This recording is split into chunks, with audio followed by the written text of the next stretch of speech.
Hello to you all. I'm sorry I can't be with you today. I am actually physically at a family wedding near Henley, which booked itself in at an earlier date, and thus do life and death play riddles with each other. I first encountered Barbara when she was crossing somewhat like a Valkyrie. She was striding through the corridors of the Royal College. She was very beautiful. Her profile was like the fine figurehead you'd find on a top sailing boat of those days, or of a century before.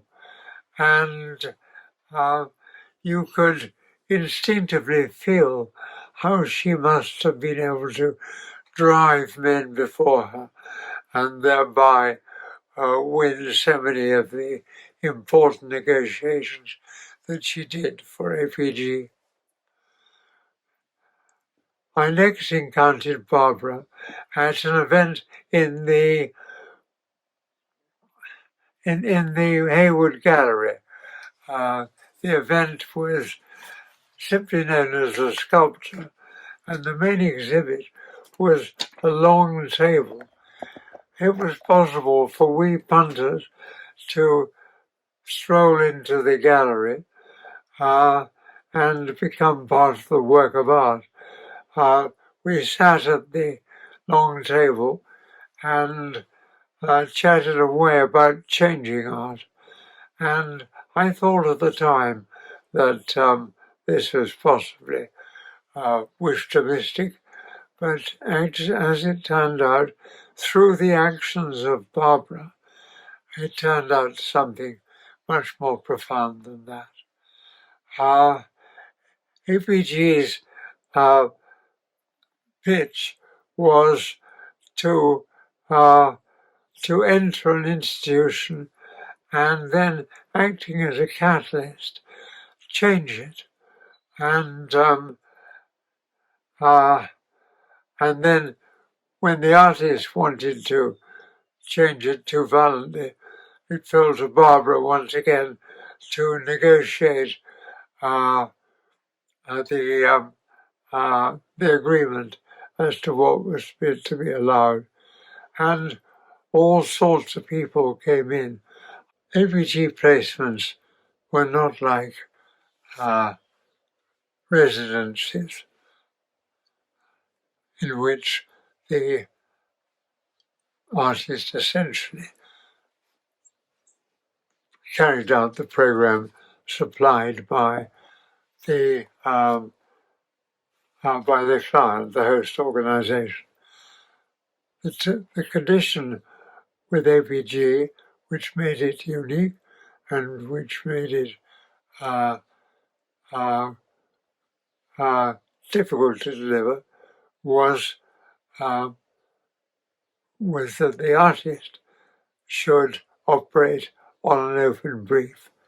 He or she should find what stimulus they could in this untraditional context for art. And in the first instance, as I think is well known, APG concentrated on placing artists in industrial institutions, but they very quickly made it plain that they didn't like any change, however catalytic, if it interfered with the flow of profits. And indeed, the industries in general were rather stiff. So then Barbara had her most brilliant idea, and the idea for which really she should be memorialized, remembered, and commemorated as a leading figure of the last century. She wrote a letter to the Civil Service Department, one which no longer exists, of course, but which in those days managed the whole of the civil service. And she extracted from the Civil Service Department a protocol, a letter which could be presented by any artist to any government institution, any government department. So the whole of government was laid open in principle to the artist on the open brief, and one has to remember that in those days there were still senior civil servants who thought something better might come out of the civil service if it was looked at afresh through a new angle, by a new category of person. It was slightly amusing years later to hear Robert Cumming, the enemy of Boris Johnson, as it turned out. Robert Cumming put an advertisement into the papers for all sorts of rapscallion and cultural figure. In a sense, he was driving in the right direction for the cultural figure, but he was sacked before he was allowed to bring in any kind of artist. So that was a story full of frustration. But a number of artists, as is, I think, well known, accepted placements in government institutions, the departments. And that was where, with Roger Coward, Stuart Brisley, Ian Breakwell, Hugh Davis, and John Lathan himself, APG achieved its most meaningful placements, and in various ministries, the DHSS and others. The most significant was the one done for the DHSS, where Ian Breakwell banged himself up in Broadmoor and slept in the cells and talked to the inmates, steps which the group of official governors running the situation in Broadmoor had never ever thought of doing. Their revenge, however, was complete. They placed the report, AVG's report, on the Official Secrets Act, and we've still not been able to access it properly. And indeed, I have to ask where at the moment it is, since Barbara always held it as a kind of talisman. It is time it was dug out. I have signed the Official Secrets Act when I was doing my national service, so I can read it in all innocence. Apart from the pleasure of meeting Barbara and with her John, there was also the delight of meeting their family. There was John Paul. You couldn't look at a breakwater without thinking about him. There was Noah, far away in America, chopping fine and ever finer philosophical points out of the classical repertoire. And then there was Xenia, who achieved what was really the most remarkable achievement of all. She managed to be a child in a household completely obsessed with adult considerations. And thus she held her personality together. And it's a great joy to know that, or hope that she will be watching this spiel today.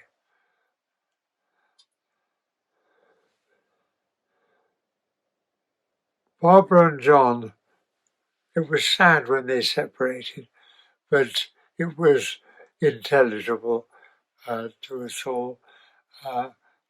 Dearest John had a habit, whenever anyone mentioned time, to launch into a full exposition of his time-based theory, which would invariably smash up the meeting and agenda that Barbara had carefully prepared for our next move onwards. And he was, anyway, like our Prime Minister, a Wickhamist male. And you can't imagine it's other than quite difficult being married to the present Prime Minister, and John ditto. But when they split up, they changed their names, and Barbara switched hers to Barbara Steveni, reflecting the fact that her father had been a refugee, but of good report, and actually, we believe, a spy with MI5 or 4 during the war.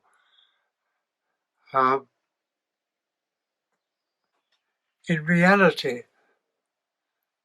John, Barbara,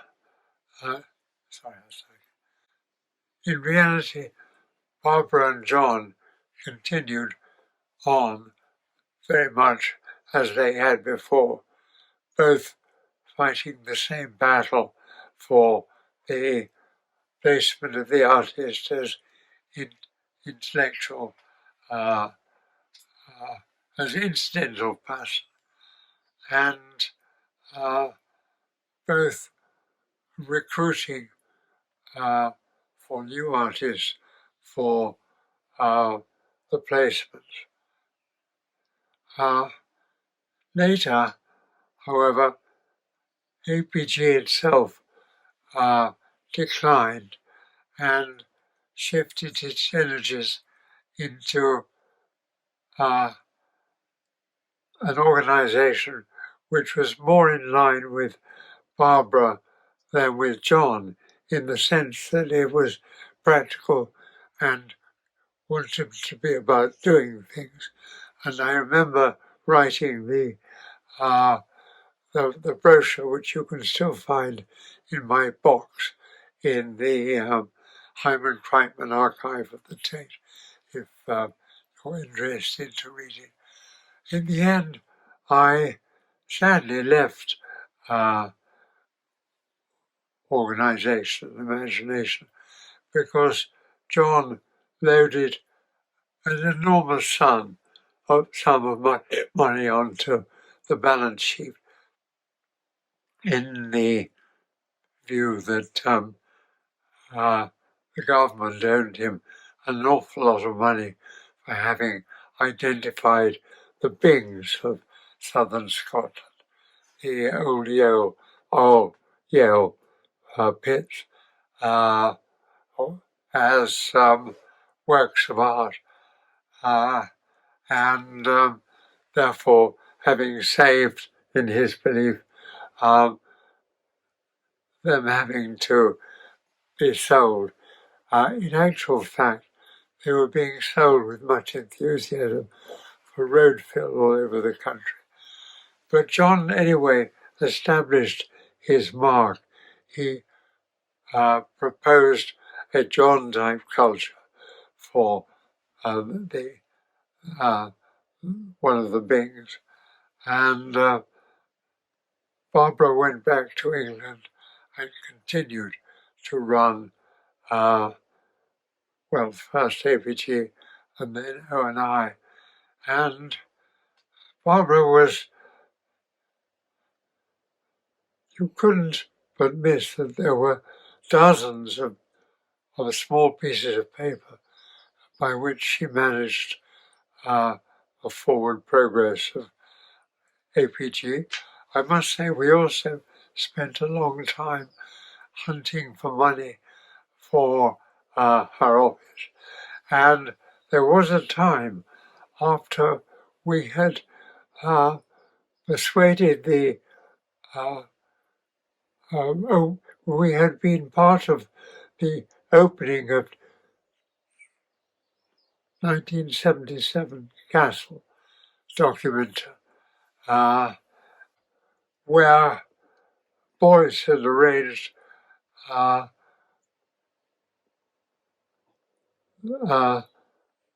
kind of theatre for his free international university. And we presented from there in argument with Boyce and Hervé Fischer, inventor of l'art sociologique. And they were very Frankfurt-minded and didn't believe that artists could fail to be corrupted if they got it entangled with government institutions.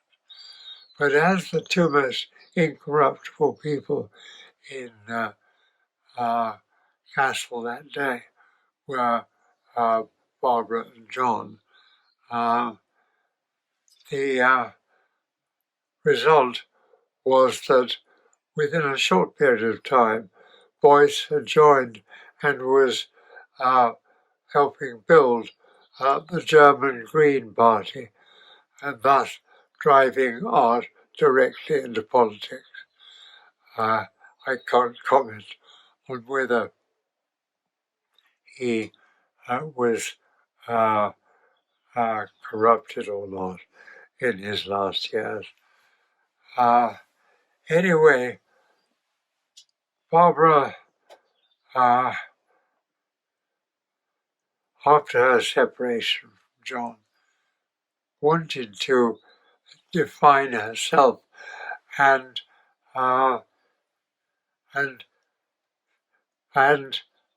identify herself strongly as a character who, in her own hands, had been deeply involved in contemporary art, and she thus created, after John had died, she created a character for herself as an art object, and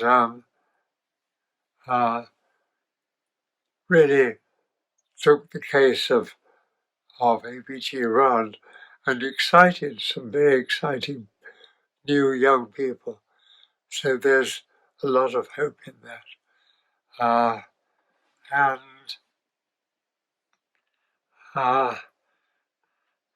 now I think we have the duty to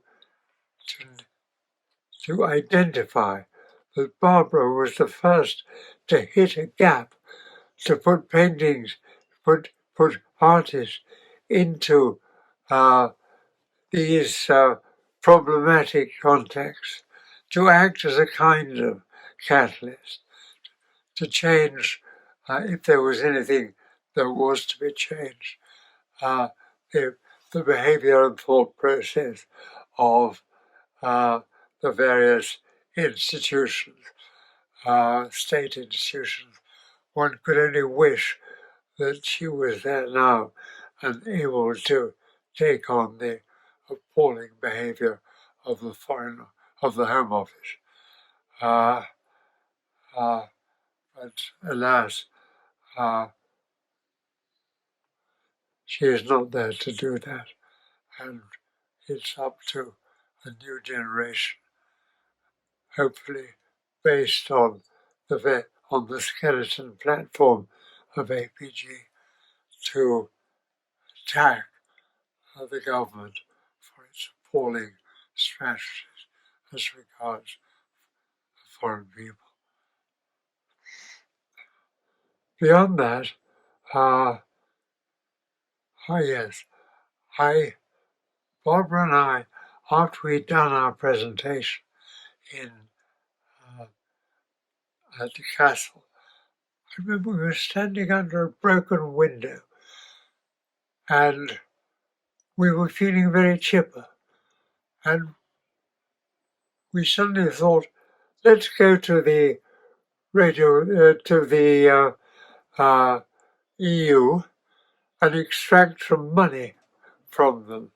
Now, curiously, there was no arts section in the EU, no title. What there was a minor office titled Problems of the Cultural Sector. And that was manned by a Luxembourger called Grégoire. And he briefed Barbara and myself. We went. I drove them all over in my rattling old Ford car. And he promised some money, but I'd have to go back. So I went back, and this time he said, you have to get into an expert report. And he gave me the name of Marie-Madeleine Crust, who was in the process of carrying out the writing of an expert report. And we were to go and meet her in Paris, get named. The fact that the report was really about union activity was neither here nor there. Once your name was in, you could build your wishes. And so that's what we did.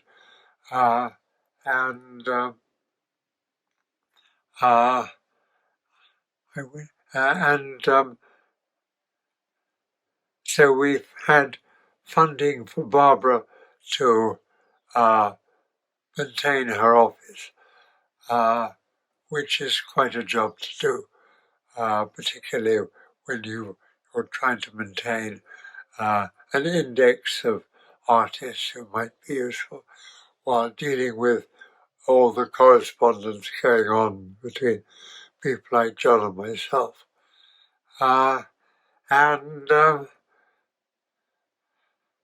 When finally APG sold its archive to the Tate Gallery, at that particular meeting where it was celebrated, some very exciting people turned up, and that left me very hopeful for the future.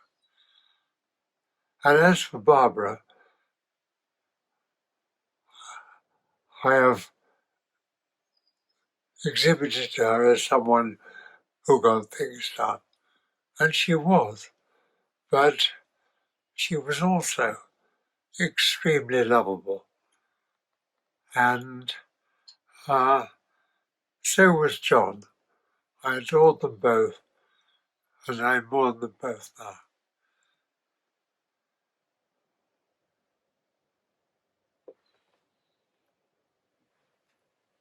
Morning, Dad.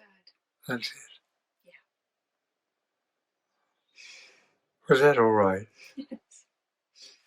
That was beautiful. Oh, good. I'm so glad. Beautiful. Wonderful, wonderful. Good. Anything else? Is there anything remaining? Well, no, the only thing I left out was that. It's still recording, so you can say it All right. to camera if you like. Remember, we're editing it, so Yes. you know it's Okay. just here. We entered the office of Gregoire, all 6 of us, including Ian Breakwell, a very short-sighted man. And we sat down in a long row in Gregoire's office, side by side. And suddenly there was an animal howl from Gregoire. And Ian, Gregoire's leg was bound in plaster. And to the short-sighted Ian, it looked as his foot looked like an ashtray. So Ian stubbed out his cigarette on it. And that was the cause of the dismay. But I think our presence there helped the EU understand culture as a positive and not just a source of problems. And Gregoire is no longer with us, but and his money has long been spent. But I think we did a good turn to artists in this country. And Barbara, by defining artists as as agents within a context which could be changed, gave a definitive role for the arts, which had much more content in it than the rather flashy phrases held onto a blackboard by Joseph Beuys.